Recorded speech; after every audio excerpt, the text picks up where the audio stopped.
এনটিভির বিশেষ আয়োজন ডাকসু নির্বাচনে আপনাদের প্রত্যেককে স্বাগত জানাচ্ছি। আমি শফিক শাহিন। আশা করছি যে যেখানে আছেন ভালো আছেন, নিরাপদে আছেন।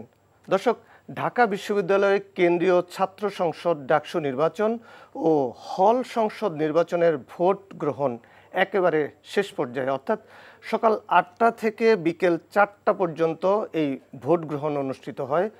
ভোটের পরিবেশ নিয়ে পাল্টাপাল্টি অভিযোগ থাকলেও এখনও পর্যন্ত কোনো অপ্রীতিকর ঘটনার খবর পাওয়া যায়নি। কেমন হলো ভোট, এই ভোটের সুদূর প্রসারী প্রভাব নিয়ে আলোচনা করতে স্বাগত জানিয়েছি ডাকসুর সাবেক জিএস ডক্টর মুস্তাক হোসেনকে। জনাব মুস্তাক হোসেন, আপনাকে স্বাগত জানাচ্ছি আমাদের এই অনুষ্ঠানে। আপনাকে অনেক ধন্যবাদ আমাকে আমন্ত্রণ জানাবার জন্য। জি, আমরা আপনার আলোচনা শুনব, তবে আমরা একটু একেবারেই যেহেতু কিছুক্ষণ আগে ভোট গ্রহণ শেষ হলো, সেখানকার বাস্তব পরিস্থিতিটা এখন কি প্রক্রিয়া চলছে, আমরা যদি একটু সেই জায়গাটা ঘুরে আসি। সেখানে আছেন আমাদের সহকর্মী আমাদের নিয়ামুল আজিজ সাদিক। আমরা সরাসরি যাচ্ছি তার কাছে। সাদিক, এখন কি পরিবেশ বিরাজ করছে? ভোট গণনা কখন শুরু হবে, অথবা শুরু হয়েছে কিনা আপনি যদি আমাদেরকে সর্বশেষ অবস্থাটা জানান।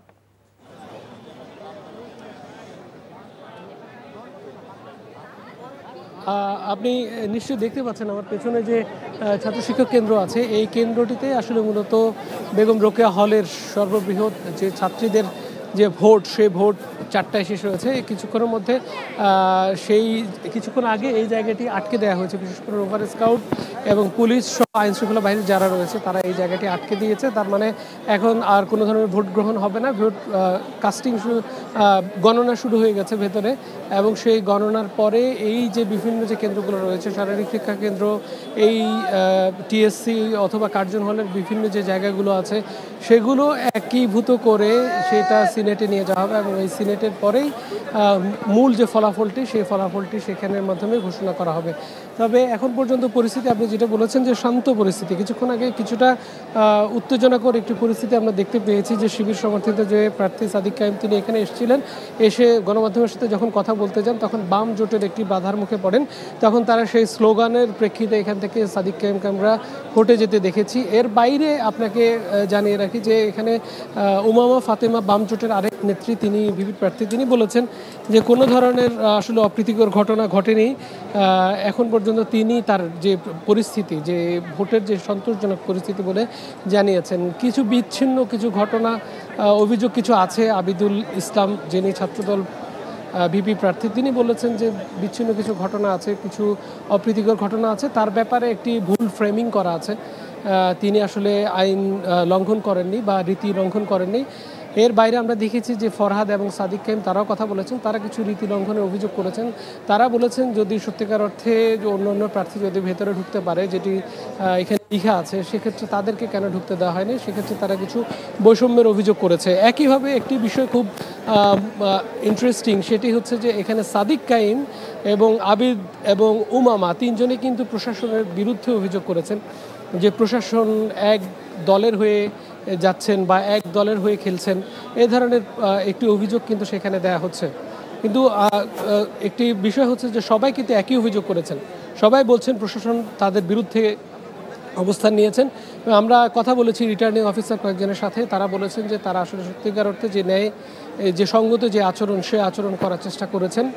এর আগে আপনি নিশ্চয়ই জানেন যে একজন যিনি পোলিং এজেন্ট, একজন শিক্ষক, তাকে সেই জায়গা থেকে একজন নির্বাচনী কর্মকর্তা, তাকে সেখান থেকে প্রত্যাহার করা হয়েছে, কারণ একটি ব্যালট পাওয়া গেছে যেখানে দুটি জায়গায় আগে, তবে তিনি সহ অন্যান্য যারা আছে তারা তাদের ভুল স্বীকার করেছেন।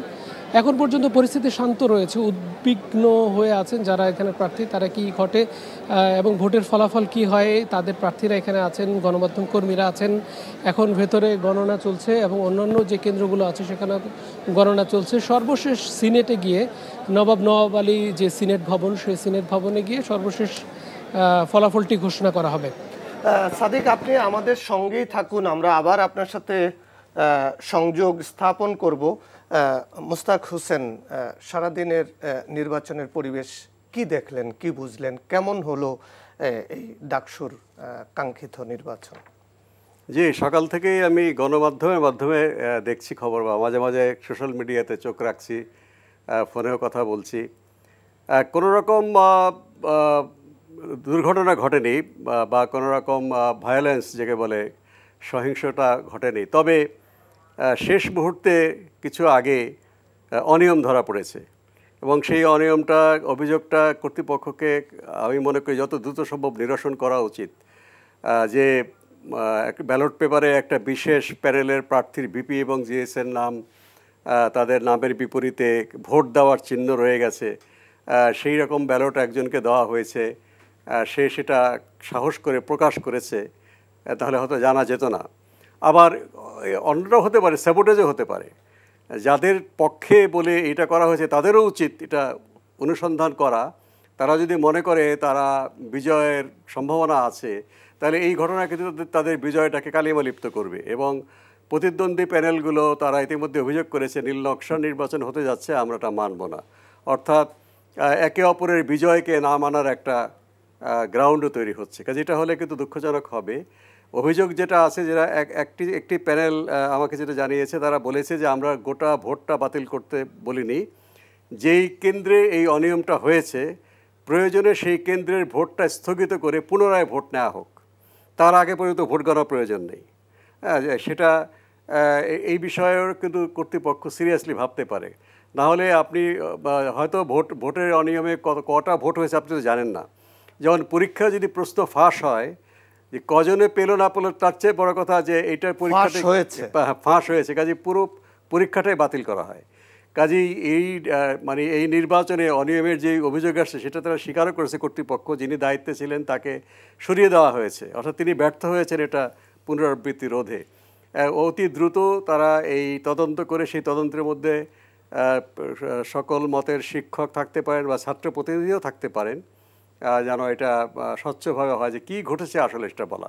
এটা কি দুর্ঘটনা না ইচ্ছাকৃত, বা যেটাই ঘটুক না কেন, যেহেতু প্রশ্ন উঠেছে, এটা যদি ছাত্র সংগঠনগুলো কনভিন্স না হন, সবার সামনে একসাথে আলাপ করতে হবে, তারা হলে আমার মনে হয় নির্বাচনে ফলাফল যাই হোক না কেন, এটা যাদের বিরুদ্ধে যাবে তারা কিন্তু এটার বিষয়ে প্রশ্ন তোলার সুযোগ পেতে পারে। আমার এই একটা ধারণা হচ্ছে এখন। কিন্তু মজার বিষয় হলো তিনটি প্যানেলের প্রার্থীরাই কিন্তু বিশ্ববিদ্যালয়ের প্রশাসনের বিরুদ্ধে, অর্থাৎ বিশ্ববিদ্যালয়ে যারা এই নির্বাচন আয়োজন করছে তাদের বিরুদ্ধে পক্ষপাতের অভিযোগ করছে।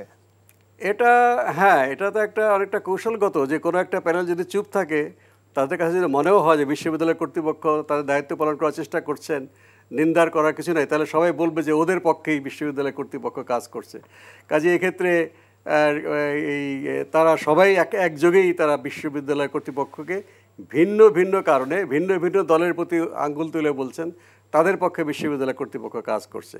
কারণ বিশ্ববিদ্যালয় কর্তৃপক্ষের মধ্যে তাদের প্রতি সিম্প্যাথেটিক কেউ না কেউ তো আছেই, মানে সর্বোচ্চ থেকে শুরু করে যারা নির্বাচনের দায়িত্বে আছে। কাজেই তীর ছুড়লে কোনো না কোনো জায়গায় লাগবেই গিয়ে।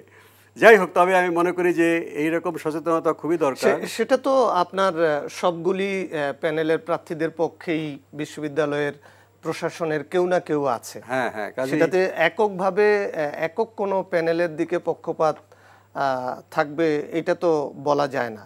আপনি কি মনে করেন? আমি এটা বলেছি যেটা কৌশলগত, হয়তো প্রকৃতপক্ষে যিনি মানে যেই প্যানেল অভিযুক্ত করতে চাচ্ছে, বা একাধিক প্যানেল, তিনটে প্যানেলের মধ্যে দুটো প্যানেল একটা বিশেষ দলের, তৃতীয় দলের বিরুদ্ধে, তারা হয়তো স্বস্তিদায়ক অবস্থাতেই আছে, কিন্তু তারা যদি এই বিষয়ে চুপ থাকে তাহলে তো অভিযোগটা প্রমাণিত হয়। কাজে তারাও একই স্বরে অন্য পক্ষের অভিযোগ, অন্য পক্ষের দিকে আঙুল তুলে বলছেন যে তাদের পক্ষে বিশ্ববিদ্যালয় কর্তৃপক্ষ কাজ করছে। ফলে জিনিসটা একটা বিভ্রান্তি এবং ধোঁয়াশা তৈরি হয়, ফলে অভিযোগটা সুতীক্ষ্ণ হয় না। কিন্তু বিশ্ববিদ্যালয়ের যারা ভিতরে কাজ করছেন তারা তো প্রকৃত অবস্থাটা জানেন। হয় কর্তৃপক্ষ যতগুলো ভুল হচ্ছে এটা আনইনটেনশনাল, তাদের পরিষ্কার করা উচিত, এটা হয়তো দুর্ঘটনাবশত ঘটে গেছে, ইন্টারন্যাশনালও হতে পারে। তাহলে যারা অভিযোগ আনছেন যে ইচ্ছাকৃতভাবে করছে তাদেরও প্রমাণ করার বিষয় আছে যে এই ধরনের ঘটনা একাধিক্রমে ঘটেছে কিনা, সতর্ক করার পরেও ঘটেছে কিনা, সেই ঘটনা পরম্পরা কি প্রমাণ করে যে তারা একটা নির্দিষ্ট প্যানেলের পক্ষে কাজ করছেন। যাই হোক না কেন এই ভোট গণনার আগে খুব দ্রুত এটা সমাধান করা উচিত। নির্বাচন স্থগিত করতে কেউই চায়নি, তারা ওই বিতর্কিত অংশটুকু তারা পুনর্নির্বাচন চাচ্ছেন। জি, আমরা একটু কার্জন হল এলাকায় যাই। সেখানে আছেন আমাদের এনটিভির সিনিয়র করেসপন্ডেন্ট আপেল শাহরিয়ার। আপেল শাহরিয়ার, এখনকার পরিস্থিতি আপনি কি দেখছেন? ভোট গণনা শুরু হয়েছে কিনা?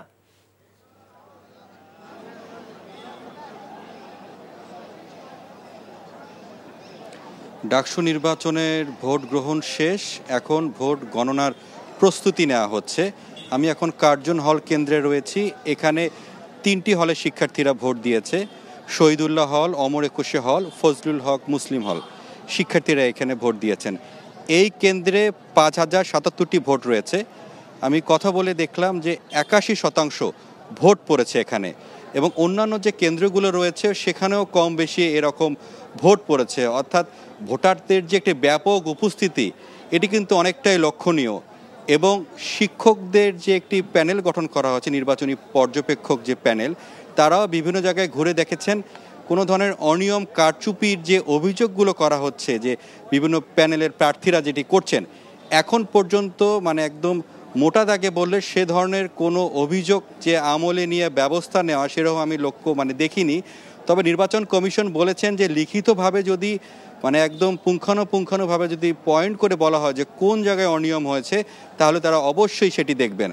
আর এখন যে ভোট গণনার যে পর্যায়টি রয়েছে, এখানে হচ্ছে প্রথমের দিকে হাতে গণনা করা হবে, তারপরে মেশিনের মাধ্যমেও সেটি গণনার মধ্যে নিয়ে আসা হবে। এজন্য যেহেতু প্রথমে হাতে গণনা করা হবে এবং পরে মেশিনে, কিছুটা সময় লাগবে। এবং প্রতিটা কেন্দ্রের সামনে এলইডি মনিটর বসানো হয়েছে, অর্থাৎ একদম দৃশ্যমান যে বক্সগুলো 3টি হলের যে ভোট হয়েছে সেগুলো একটি জায়গায় রাখা হবে এবং সিসি ক্যামেরা লাগানো আছে। সেখান থেকে সার্বিক বিষয় সব কিছুই কিন্তু দৃশ্যমান দেখা যাবে যে কিভাবে ভোট গণনা হচ্ছে। এবং গণমাধ্যম কর্মীরা বা আমরা যারা আছি তারাও আমরা এখানে থাকবো, এবং আমরা চাইলেও ভিতরে যে দেখতে পারবো যে কিভাবে ভোট গণনা হচ্ছে। এবং সার্বিক যে বিষয় আমি বলি, এলাকায় যে এই ঢাকা বিশ্ববিদ্যালয়ের ক্যাম্পাসে প্রবেশের যে 8টি পথ রয়েছে, সেখানে কিন্তু আপনি জানেন যে গতকাল রাত 8টা থেকে কিন্তু কড়াকড়ি করা হয়েছে এবং বন্ধ করে দেওয়া হয়েছে বহিরাগত যাতে তারা ভিতরে প্রবেশ করতে না পারে। তবে একটি গোয়েন্দা সূত্র থেকে আমি জানতে পেরেছি যে অর্থাৎ এই ক্যাম্পাসের আশপাশে বিভিন্ন বহিরাগতদের একটি জটলা দেখা গেছে এবং পুলিশ তাদেরকে সরিয়ে দিয়েছে। সরিয়ে দিলেও তারা বিভিন্ন আশপাশে অবস্থান করছে এবং পুলিশ যেটি বলছেন যে এই গণনার সময় যাতে কোনো ধরনের যদি কোনো একটি প্যানেলের দিকে ঝুঁকে যায় এবং অন্য প্যানেল যদি এটিকে বানচালের চেষ্টা করে বা পরিস্থিতি ঘোলাটে করার চেষ্টা করে, এই জন্যই হয়তোবা তারা এই ক্যাম্পাসের আশপাশে অবস্থান করছে। যদিও আইনশৃঙ্খলা রক্ষাকারী বাহিনী কঠোর অবস্থানে রয়েছেন, পুলিশ রয়েছে, পাশাপাশি র্যাব বিজিবির অবস্থানও জোরদার করা হয়েছে এবং সাদা পোশাকেও কিন্তু গোয়েন্দারা তৎপর রয়েছেন। প্রার্থীরা এখনও যে অভিযোগগুলো করেছেন, তবে কোনো প্যানেল থেকে কিন্তু এই ভোট বর্জনের কোনো খবর এখনো তারা দেননি। তারা সবাই এখন অপেক্ষায় রয়েছেন ভোট গণনার।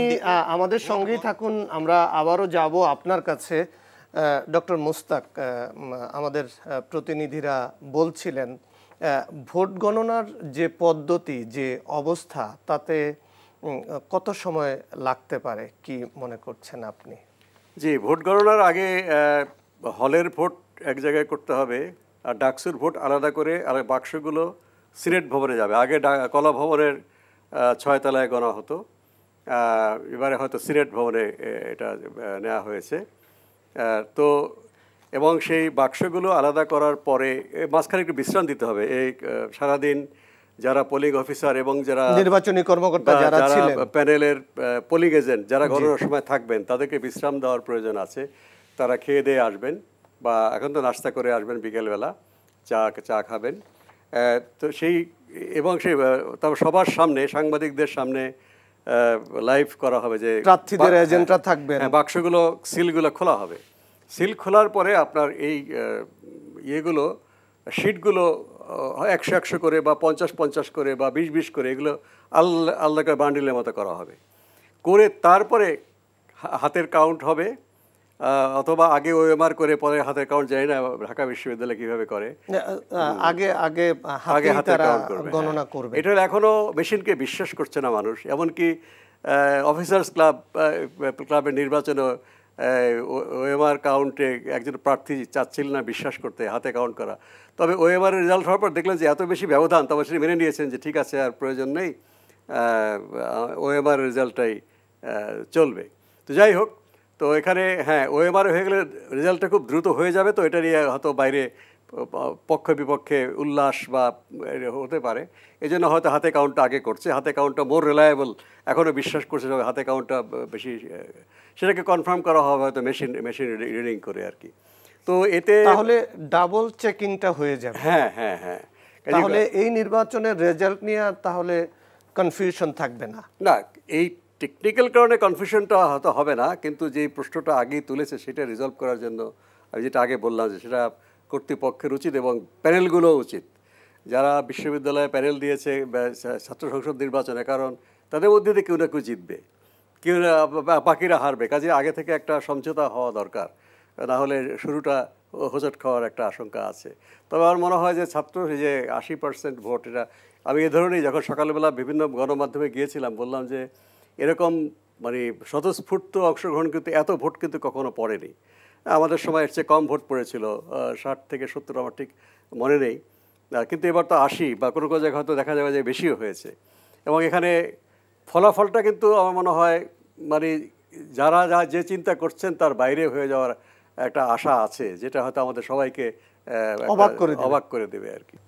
এই যে নির্বাচনের যে একটা পরিবেশ, ভোটারদের যে স্বতঃস্ফূর্ত উপস্থিতি, সেই সকাল 8টা থেকে বিকেল 4টা পর্যন্ত ভোট গ্রহণ সম্পন্ন হলো, এমন একটা পরিবেশে তো পরিবর্তিত বাংলাদেশে সবাই চেয়েছিল। তো সেই নির্বাচনটা কিভাবে এত সুন্দর পরিবেশে সম্পন্ন হলো, এখন ক্যাম্পাসের ভিতরে এবং বাইরে কি অবস্থা বিরাজ করছে, সেই সকাল থেকে আমাদের সহকর্মী আরাফাত ইসলাম তিনি নির্বাচন কাভার করছেন। আমরা একটু তার কাছে সরাসরি যাই। আরাফাত, আপনি নীলক্ষেত এলাকায় আছেন, আমরা দেখতে পাচ্ছি সেখানে বিজিবি, র্যাব, পুলিশের অবস্থান। যদি সেই এলাকার সার্বিক চিত্রটা আমাদেরকে জানান।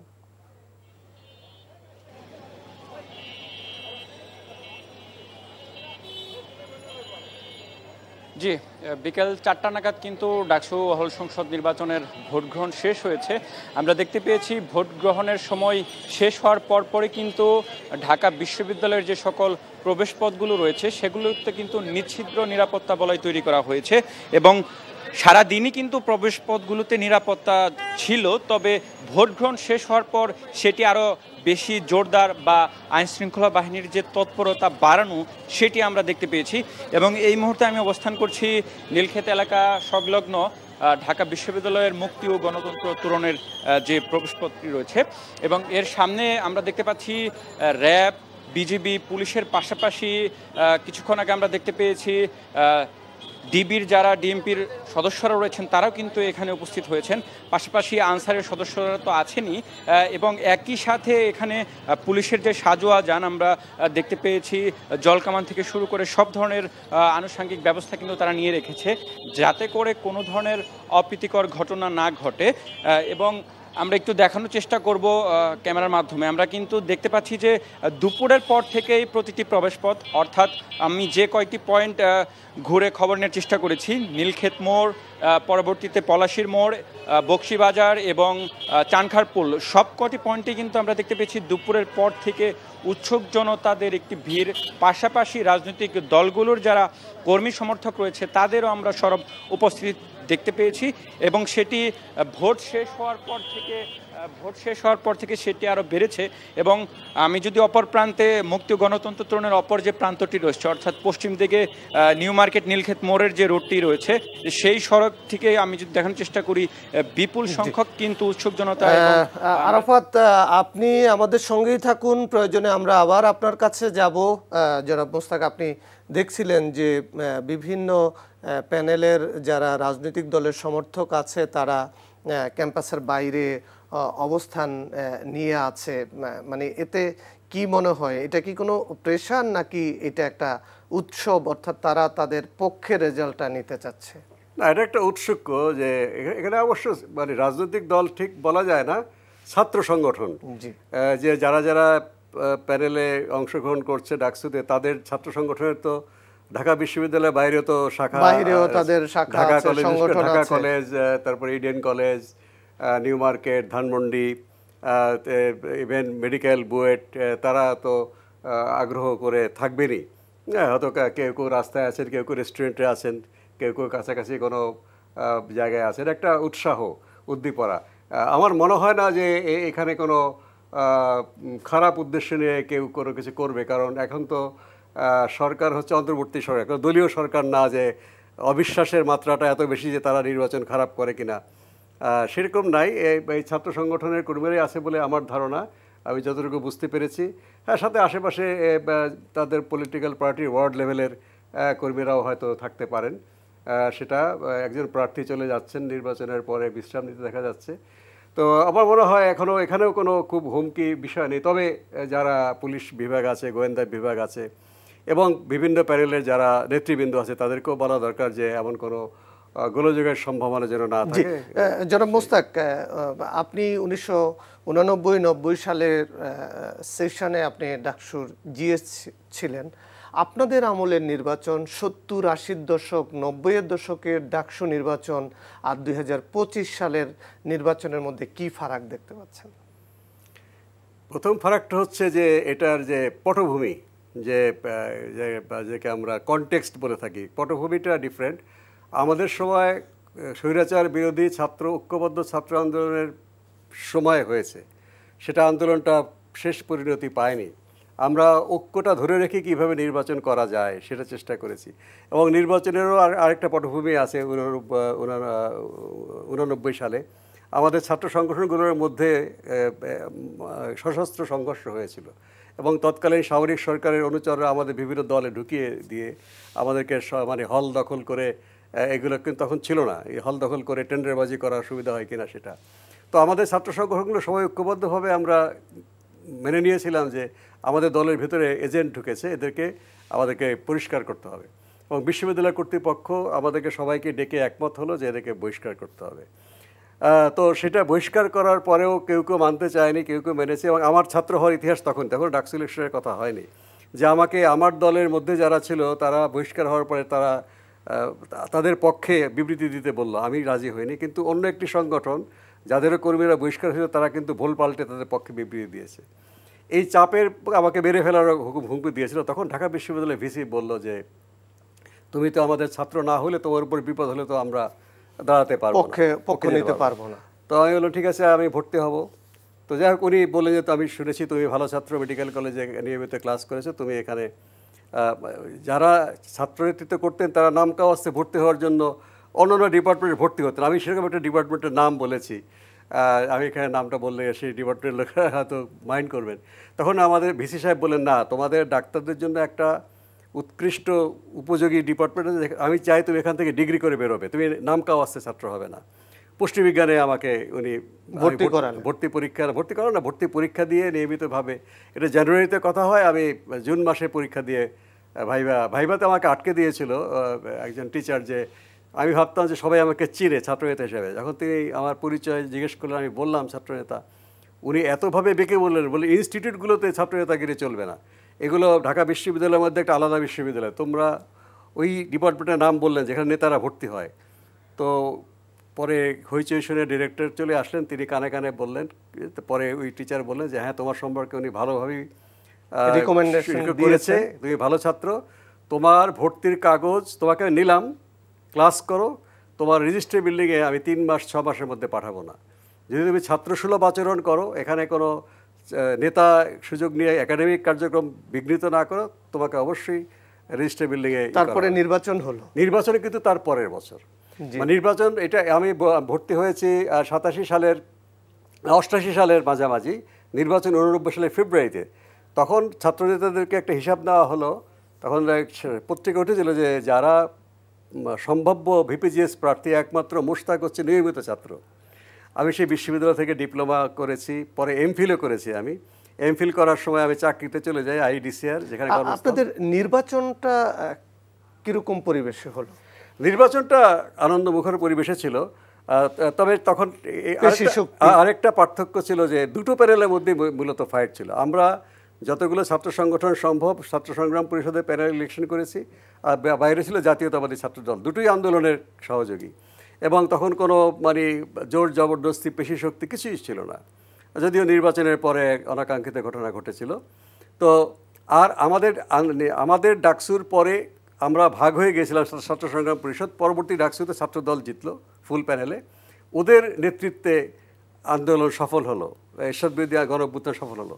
এইবারের ডাকসুতে কিন্তু আপনার গণ অভ্যুত্থানের পরবর্তী পরিস্থিতি, গণ অভ্যুত্থানের পরে কিভাবে ছাত্ররা চিন্তা করছে, দেশটাকে তারা কিভাবে নিয়ে যেতে চায়, তাদের ভাবনাটা কি, সেটা প্রস্ফুটিত হবে এখানে। এবং বহুদিন তারা এক অবাধ নির্বাচনের পরিবেশ পায়নি, গত 2019-এর নির্বাচনটা প্রশ্নবিদ্ধ ছিল, কাজেই নির্বাচনটাকে তারা একটা উৎসব হিসেবে নিয়েছে। অনেক ছাত্র তারা ভাবেছে এই অভিজ্ঞতাটা আমি নেই না কেন। আমাদের সময় মনে হতো নির্বাচন একটা সিরিয়াস ব্যাপার, ছাত্র সংগঠনের সিদ্ধান্ত ছাড়া বা তাদের প্যানেলভুক্ত হওয়া ছাড়া নির্বাচন করাটা চিন্তাও করতো না, হয়তো হলে দু একজন স্বতন্ত্র দাঁড়াতো, কিন্তু ডাকসুতে স্বতন্ত্র একেবারেই বিরল ছিল। কিন্তু এখন এটা সবার কাছে একটা মানে গ্রহণযোগ্য জিনিস বা প্রিয় জিনিস হিসেবে এটা একটা ইতিবাচক দিক। এই জন্য প্রচুর স্বতন্ত্র প্রার্থীর ছড়াছড়ি, এবং প্যানেলও বেশ অনেকগুলো হয়েছে, এবং হয়তো আগে থেকে প্রেডিকশন করা মুশকিল যে কে জিতবে কে হারবে, প্যারালালি 4-5টা প্যানেল চলেছে। এই নির্বাচনকে ঘিরে একটা বিষয় বেশ আলোচনা হচ্ছে, সেটা হলো যে ডাকসু কি আসলে রাজনৈতিক নেতৃত্ব তৈরির কারখানা, নাকি ঢাকা বিশ্ববিদ্যালয়ের ডাকসু ছাত্রদের মেধা মনন, তাদের একাডেমিক এক্সিলেন্স, গবেষণা, এই বিষয়টা নিয়ে কাজ করবে? আপনার মত কি, কি হওয়া উচিত? আজকে তো নির্বাচন হয়ে যাচ্ছে, কোন দিকে মনোযোগ দেওয়া উচিত? ডাকসু যখন গঠিত হয় ব্রিটিশ আমলে, তখন কিন্তু ছাত্রদের ক্লাসরুমের বাইরে যে উৎকর্ষতা দরকার, সামাজিকতা, নেতৃত্বের গুণাবলী, সাংস্কৃতিক কর্মকাণ্ড, সমাজসেবামূলক কর্মকাণ্ড, অন্যান্য বিশ্ববিদ্যালয়ের সঙ্গে মৈত্রী করা, আন্তঃবিশ্ববিদ্যালয় খেলাধুলা, বিতর্ক প্রতিযোগিতার মধ্যে দিয়ে জ্ঞানের চর্চা, সে উদ্দেশ্যেই করা হয়েছিল, এবং সেটাই এখনও সেটাই আছে। কিন্তু পাকিস্তান আমল থেকে বিশেষ করে যখন রাজনৈতিক দলগুলো গণতন্ত্রের জন্য সংগ্রাম করার বিষয়ে বাধার সম্মুখীন হয়েছে সরকারের স্বৈরাচারী আচরণের কারণে, তখন তাদেরই সন্তান হিসেবে এই শূন্যস্থান পূরণ করেছে ঢাকা বিশ্ববিদ্যালয়ের ছাত্ররা। ডাকসু যখন ছিল তাদের মাধ্যমে হয়েছে, ডাকসু যখন ছিল না তখনও কিন্তু ছাত্ররা ঐক্যবদ্ধ হয়ে করেছে। যেমন 52 সালে ভাষা আন্দোলনের সময় ডাকসুর কোনো ভূমিকা ছিল না, কিন্তু 62-69-এ ছিল। আবার 24-এ ডাকসু কিন্তু ছিল না, কিন্তু ছাত্র আন্দোলন থেকে থাকেনি, এখানে নেতৃত্ব তো বেরিয়ে এসছে। আবার 111-এর সময় 2007 সালে আগস্ট ছাত্র বিদ্রোহ, ডাকসু কিন্তু ছিল না, ছাত্ররা কিন্তু স্বতঃস্ফূর্তভাবে ঐক্যবদ্ধ হয়ে প্রতিবাদটা করেছে। তবে নেতৃত্ব বিকাশ যদি শুধু সংকীর্ণ অর্থে এই রাজনৈতিক নেতৃত্ব বললে ভুল হবে। অধিকাংশ মানুষ কিন্তু রাজনীতিতে যায় না, যারা ডাকসু থেকে বা হল সংসদ বা কলেজ সংসদ, অন্যান্য বিশ্ববিদ্যালয় সংসদ থেকে যারা নির্বাচিত হয় এবং যারা প্রতিদ্বন্দ্বিতা করে, একটা বিরাট অংশ যার যার পেশায় চলে যায়, ব্যবসা বাণিজ্য, সামাজিক কর্মকাণ্ড, শিল্প সাহিত্য। কিন্তু যেখানেই তারা যাক না কেন, এই যে একটা নেতৃত্বের গুণাবলী, অন্যায়ের বিরুদ্ধে প্রতিবাদ করার সাহস, সৃজনশীলতা, প্রথার বাইরে চিন্তা করা, যে কোনো মানুষকে আপন করে নেওয়া, ত্যাগ স্বীকারের যে মানে অভ্যাস, এটা কিন্তু এইখান থেকেই হয়। সেই হিসাবে ডাকসু একটা বড় পাঠশালা। শুধুমাত্র রাজনীতির সংকীর্ণ গণ্ডিতে আবদ্ধ করতে গিয়ে আমাদের সর্বনাশটা হয়েছে কি জানেন? বিশেষ করে 90-এর পরে যারা ক্ষমতাসীন হয়েছে তারা তো অনেকেই ছাত্র আন্দোলনের এই ফলাফল হিসেবে তারা এসছে। তারা একটা নেতিবাচক শিক্ষা দিয়ে শিক্ষাঙ্গন থেকে তাদের প্রতিদ্বন্দ্বী যেন আর না আসে, তাদের নির্বাচনে দেয়নি যে আমার প্রতিদ্বন্দ্বী তৈরি হবে। এমনকি আমি যে সংগঠন আমি করেছি, যেটা এখন ছাত্রলীগ BCL, 90-এর পরে আমাদের তৎকালীন নেতৃবৃন্দ, জাসদ নেতৃবৃন্দ, তারাও ছাত্র সংগঠনের বিকাশটা চায়নি। জি, আমরা একদম শেষ পর্যায়ে আছি। আপনার কাছে জানতে চাচ্ছি, আর কয়েক ঘন্টা পরেই হয়তো রেজাল্ট হবে, ডাকসুর ফলাফল নির্ধারণ হয়ে যাবে। অনেক সময় অনেক ক্ষেত্রে আমরা দেখি যে হেরে যায় সে ফলাফল প্রত্যাখ্যান করে। আজকে এই যারা নতুন নেতৃত্বে যারা আসবে এবং যারা গণরায়ে হেরে যাবে, কাঙ্ক্ষিত ফল পাবে না, কি করা উচিত তাদের? যদি আপনি একজন অগ্রজ হিসাবে তাদের উদ্দেশ্যে আপনার বক্তব্য কি? না, এটা তো অবশ্যই যারা জয়লাভ করে তাদেরকে স্বাগত জানানো দরকার, কিন্তু এই যে একটু খটকা থেকে গেল যে নির্বাচনে অনিয়মের যে অভিযোগটা, সেটা যদি রিজলভ সুরাহা হয় তাহলে নির্বাচনে যেই জিতুক, আমি আশা করব যে যারা একটি প্যানেল বা একাধিক প্যানেল বা মিশ্র প্যানেল যেভাবে হোক না কেন, যদি এই অভিযোগটা ভালোভাবে নিরসন হয়, সবাই মেনে নেয়, প্রতিদ্বন্দ্বী ছাত্র সমাজও মেনে নেওয়ার কথা, তারা কিন্তু প্রশ্ন তুলেছে। যাই হোক, আমি আশা করব যারাই জয়লাভ করুক তারা যেন বাইরের রাজনৈতিক দলের মানে অন্যায় আবদার বা অন্যায় লেজুর ভিত্তি তারা না করে। আদর্শগত শিক্ষার জন্য তো সম্পর্ক থাকাই উচিত, মত বিনিময় হবে, তারা ক্যাম্পাসে এসে ছাত্রদের সামনে বক্তব্য রাখবেন, বক্তব্যের উৎকর্ষতা নিয়ে প্রতিদ্বন্দ্বিতা হবে, এবং তারা ছাত্র সমাজের যেই সুকুমার প্রবৃত্তিগুলো, নেতৃত্ব গুণাবলী অর্জন করার জায়গাটা বহুদিন ধরে বন্ধ ছিল, ফলে পেশিশক্তির আবির্ভাব ঘটেছে, ছাত্রদের সুকুমার বৃত্তি নষ্ট হয়ে এমন এমন কালচার হয়েছে, সেটা কিন্তু অনেকটা দাসত্ব বৃত্তি। সেটা ডাকসু পালন করবে। সবচেয়ে বড় কথা, স্বাধীনভাবে তারা চিন্তা করবে। যদি কোনো রাজনৈতিক দলের সংশ্লিষ্ট ছাত্ররাও এখানে আসে, তাদের উচিত হবে যেন আমরা এখন জিতেছি ডাকসুতে, আমরা কিন্তু আমাদের রাজনৈতিক দলের অন্যায় উপেক্ষা করে কিন্তু আমরা আন্দোলন করেছি, রাজনীতি করেছি।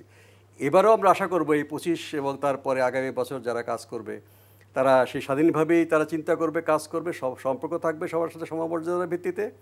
আর আগামী বছর যেন অবশ্যই ডাকসু নির্বাচন হয়, অবশ্যই নিয়মিত নির্বাচনের পথটা যেন খোলা থাকে, সকল ছাত্র সংগঠন যেন এটা করে। আর ডাকসু নির্বাচিত হওয়ার পরে যারাই প্রতিদ্বন্দ্বিতা করেছেন সবাইকে সাথে নিয়ে একসাথে যেন, তাহলে নিশ্চয়ই আমরা অনেক ভালো ক্যাম্পাসের উন্নয়নে, ছাত্রদের শিক্ষায়, ছাত্রদের মননে যেন বা জাতীয় যদি কর্তব্য পালন করতে হয় সেটাও একসাথে করবে, তাদের কাঁধে আসে, তাহলে সেটা যেন তারা কাঁধে কাঁধ মিলিয়ে দায়িত্ব পালন করতে পারে, এই প্রত্যাশা আমাদেরও। দর্শক, ডাকসু নির্বাচনকে ঘিরে এই ছিল আমাদের আজকের বিশেষ আয়োজন। আমরা এখানেই শেষ করছি। বিকেল 5টায় দেশের খবর দেখার আমন্ত্রণ জানিয়ে শেষ করছি। আপনারা সবাই ভালো থাকুন, নিরাপদে থাকুন।